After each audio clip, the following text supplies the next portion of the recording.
Small story और इसके माध्यम से जो भी मैंने मोटिवेशन गेन की है और अगर आपके लिए भी ये मोटिवेशन का सोर्स हो सकता है तो उसको सुनाना चाहता हूँ। और मैं ये उम्मीद करता हूँ कि ये स्टोरी कहीं ना कहीं आप में से जो भी लोग इस तैयारी में सालों से लगे हुए हैं और जो इस तैयारी में घुस रहे हैं उन सबको एक प्रेरणा देगी हमेशा आगे बढ़ते रहने की। तो मैं एक छोटे से कस्बे से बिलोंग करता हूँ जो कि गोरखपुर शहर में पड़ता है और कहीं ना कहीं हमारा जो एरिया है वो बहुत ही पिछड़ा माना जाता है। तो मैंने पहले वहाँ से जो है शुरुआत की थी अपनी 8th तक की पढ़ाई वहीं से की है। उसके बाद जो है 9th 10th 11th 12th मैंने गोरखपुर से की है और उसके बाद मैंने IIT रुड़की से मैकेनिकल इंजीनियरिंग में बीटेक की है। तो जब मैंने UPSC की तैयारी शुरू की थी तो उस समय मैं भी बाकी बच्चों की तरह, क्योंकि हमारे यहाँ पे जो है गाइडेंस नहीं होती है, हमारे यहाँ पे रिसोर्सेज नहीं होते हैं, हम ऐसी जगह से बिलोंग करते हैं जहाँ पे घर पे ये बताया जाता है कि बेटा दिल्ली चले जाओ क्योंकि यहाँ पे तो रिसोर्सेज नहीं है ना इन्वायरमेंट है। तो हमें मतलब मैं भी उसी तरह दिल्ली शिफ्ट हुआ था क्योंकि मुझे लगा कि यहाँ पे जो है मैं शायद प्रिपरेशन अच्छे से कर पाऊँगा। और क्योंकि मैंने ये डिसाइड किया था कि मैं कोचिंग नहीं करूँगा तो मुझे लगा कि कुछ एस्पिरेंट्स के बीच में रह करके मुझे बहुत सारी चीज़ें सीखने को मिलेंगी। मैंने यहाँ पे दिल्ली में अपना पहला अटेम्प्ट जो था वो दिल्ली से ही दिया था जिसमें मेरा एक्सपीरियंस बहुत अच्छा नहीं रहा है। इसलिए मैं ये स्टोरी शेयर करना चाहता हूँ कि जो भी लोग हैं वो कोशिश करिए कि अगर आपको लगता है दिल्ली आपके लिए कंफर्टेबल जगह नहीं है तो आप दिल्ली छोड़ सकते हैं, आप घर पे भी जा सकते हैं। मैं जब दिल्ली में था शुरू में तो मेरी लगातार तबीयत ख़राब होती रही है क्योंकि जो है मुझे हेल्थ इश्यूज़ रहे हैं काफ़ी सारे। मेरा जब पहला प्रीलिम्स था अक्टूबर 2020 में तब भी मेरी तबीयत ख़राब हो गई थी 10-15 दिनों के लिए और मैंने प्रीलिम्स फिर जो है किसी तरह दिया था।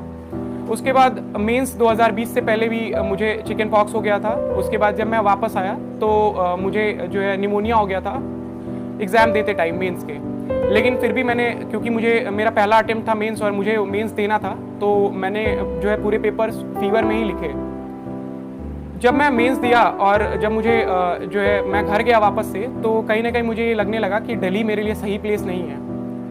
फाइनली 23 मार्च 2021 को मेरा मेंस का रिजल्ट आया था और मेरा उसमें सिलेक्शन नहीं हुआ था।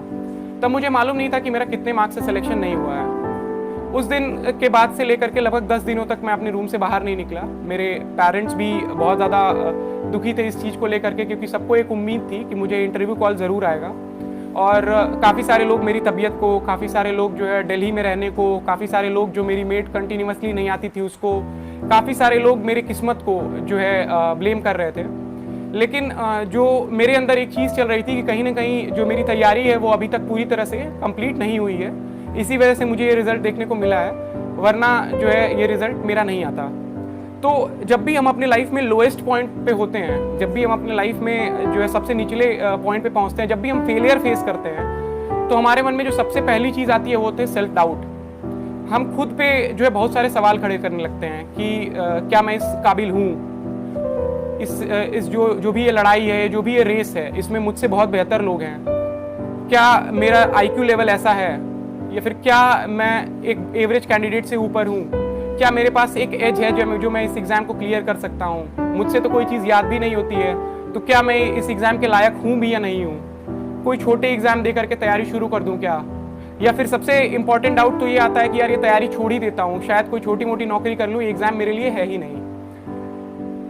तो ये सारे क्वेश्चंस हर किसी के साथ आते हैं, मेरे साथ भी ये सारे क्वेश्चंस आए हैं, लेकिन इन सारे क्वेश्चंस को मैंने खुद से आंसर किया है।